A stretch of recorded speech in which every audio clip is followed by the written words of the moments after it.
నమస్కారం ఈ వీడియోలో మనము హైడ్రాటినైటిస్ సపరేటివా సెల్ఫ్ కేర్ ఎలా తీసుకోవాలి అనేది చూద్దాం. సెల్ఫ్ కేర్ లో ఫస్ట్ వచ్చేసి మనకి ఎఫెక్టెడ్ ఏరియాని యాంటీమైక్రోబియల్ వాష్ తో కొంచెం క్లీన్ చేసుకోవాలి.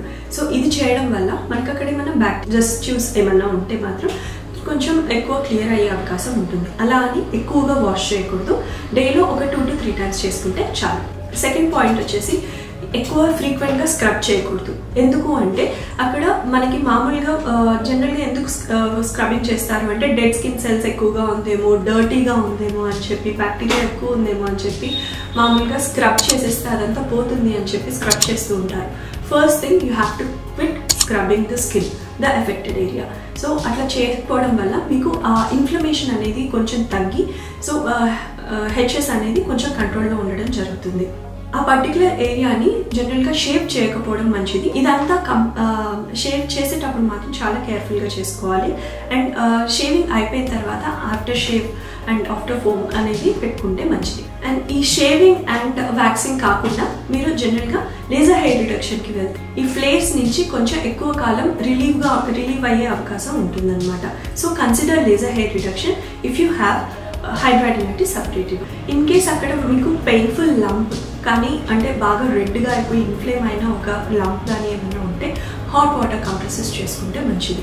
హాట్ వాటర్ అంటే మనకి టీ వాటర్ బ్యాగ్స్ ఉంటాయి కదా, వాటితో పెట్టినా పర్లేదు, లేదంటే మనకి వేడి కప్పులు ఉంటాయి కదా, లేదంటే హాట్ వాటర్ బ్యాగ్, సో వాటితో చేసుకున్నా ఏం కాదు. 6th పాయింట్ వచ్చేసరికి ఎక్కువగా స్వెట్ అవ్వడం కొంచెం అవాయిడ్ చేసుకోవాలి, లేదంటే ఓవర్ హీట్ లో ఉండడం కొంచెం అవాయిడ్ చేయాలి. సో దీనికి కొంచెం మీరు కూల్ ఇండోర్ ప్లేస్లో ఉంటే మంచిది.